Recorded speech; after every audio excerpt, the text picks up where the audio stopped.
जो देवबंद है या जो देवबंदी हैं, अगर उनको मेरी बात बुरी लगती है तो ठंडे दिल से मेरे अजीज अपने दिल पर हाथ रख करके सोचो। आओ मैं तुम्हें दावत देता हूं, आओ हम उन तमाम चीजों पर जमा हो जाते हैं जो सहाबा और ताबईन से थी। कोई भाई आप क्या हैं? आप मुसलमान हैं या सुन्नी हैं या देवबंदी है या वहाबी हैं? क्या हैं आप? आपको फिरकों में किसने बांटा है? आपको फिरकों में किसने तब्दील किया है? आप ये कहते हैं ना कि हम सबको एक होना चाहिए, हम सबको फिरकों में बंटना नहीं चाहिए, लेकिन फिरकों में हम क्यों बंट गए? आज इतने ज़्यादा तादाद में मुसलमान होने के बावजूद भी लोग जो है आपस में क्यों तनाव पैदा करते हैं, क्यों बटे हुए हैं?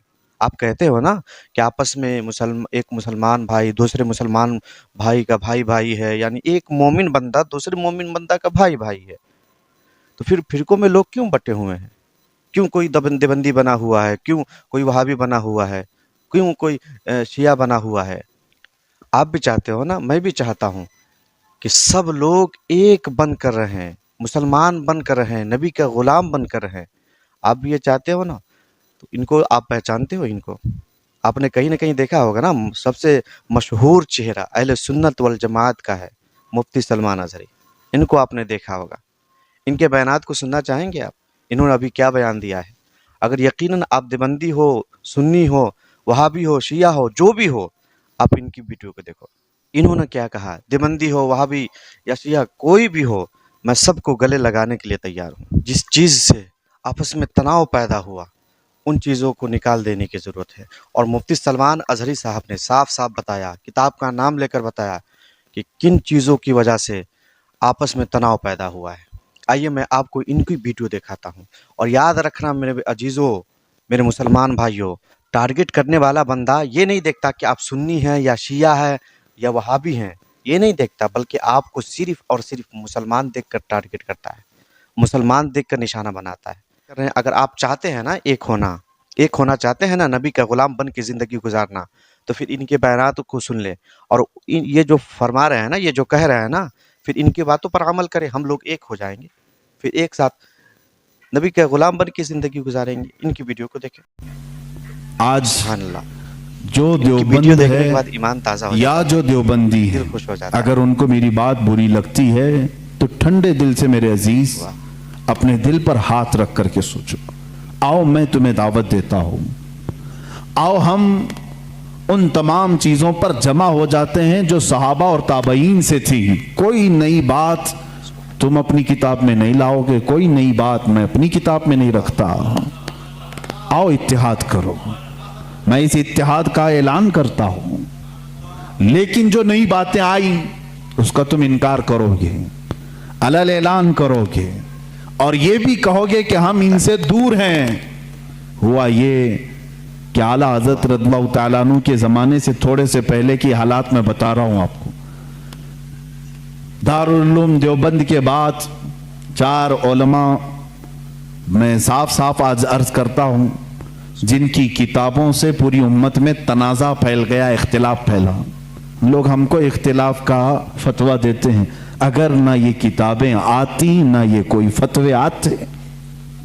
किताबें लिखी गई, किताबों में अच्छी बातें थी, हुजूर सल्लल्लाहु अलैहि वसल्लम की सीरत पर भी कुछ किताबें लिखी गई, अल्लाह की शान में लिखी गई, बहुत सारी बातें अच्छी थी, लेकिन बीच में चलकर कुछ इबारतें ऐसी कि लड़खड़ा गई, और वो इतनी लड़खड़ा गई कि आम मुसलमान भी उसे बोलना पसंद नहीं करेगा। बराहीन कातिया किताब का नाम बोल रहा हूँ, तक़वियतुल ईमान किताब का नाम है, तहज़ीरुन नास किताब का नाम है, हिफ्ज़ुल ईमान किताब का नाम है। ये वो किताबें जो आज छुपी नहीं है, मार्केट में छपी हैं, अभी भी मौजूद है, अभी भी मौजूद हैं। इन्हीं किताबों की इबारात की वजह से ही तो ये तनाज़ा फैला पूरे उम्मत में, इख्तिलाफात। अहले सुन्नत व जमात मुत्तहिदा मुत्तफ़क़ा एक ही जमात थी बर्रे सगीर में। इन किताबों के आने के बाद हुआ क्या? एक किताब में लिखा गया अल्लाह झूठ बोल सकता है, नई बात थी। اس بات پر آج تک امت نے کبھی کسی بھی شیخ کسی بھی بزرگ سلف صالحین سے مجھے عبارت لا کر کے دکھاؤ اس سے پہلے کوئی بات ہوئی تھی؟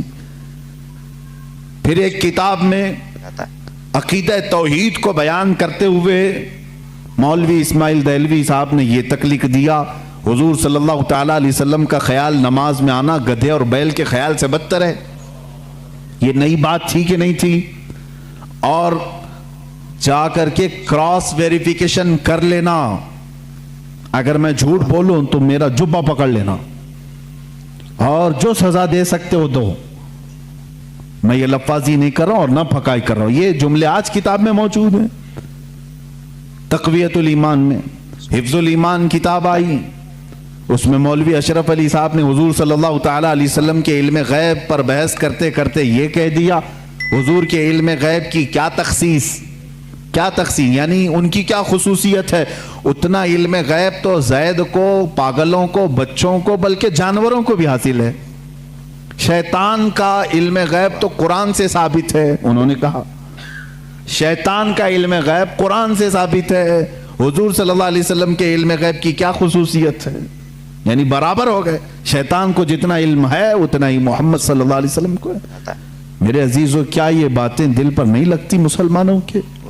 یہ عبارتیں آئی، کتابوں میں لکھی گئی، اور بڑا فتنہ یہاں سے بھی ہوا مولوی قاسم نانوتوی صاحب کی کتاب سے، کہ انہوں نے یہ بھی لکھا کہ بالفرض بعد زمانے نبی کے اگر کوئی دوسرا نبی پیدا ہو گیا تو حضور کے خاتم النبیین ہونے میں کوئی فرق نہیں آئے گا۔ یعنی کوئی دوسرا نبی پیدا ہو سکتا ہے،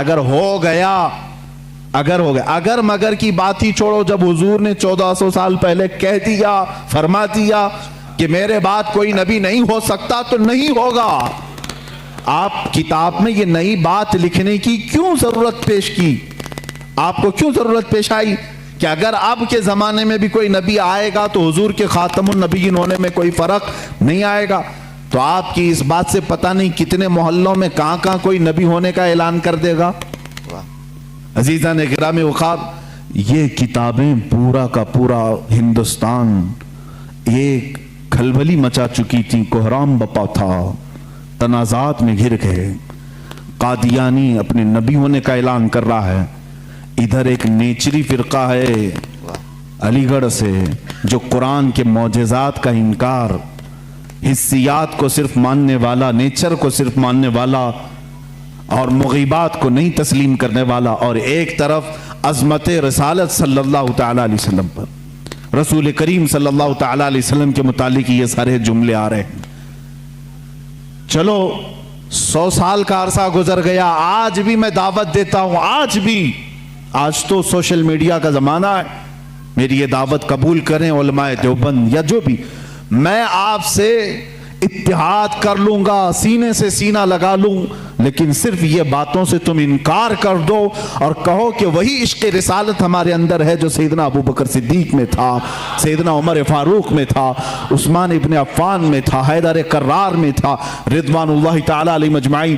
جو مشائخ اہل سنت نے ہمیں محبت رسول اور تعظیم رسول سکھایا ہے اسی پر ہمارا اتفاق ہے، آؤ میں سینے سے سینہ لگانے کو تیار ہوں۔ ہم کون سا اختلاف چاہتے ہیں آپ سے؟ میرے عزیزوں، میرے مسلمان بھائیوں، ایک ہونا چاہتے ہو تو ان کی باتوں پر عمل کرو۔ یقیناً ہمیں اور آپ کو ضرورت ہے ایک ہونے کی۔ میں اللہ رب العزت سے دعا کرتا ہوں کہ اللہ رب العزت ہم سبوں کو عمل کی توفیق عطا فرمائے اور ہم سبوں کے اوپر اپنا فضل، اپنا کرم فرمائے۔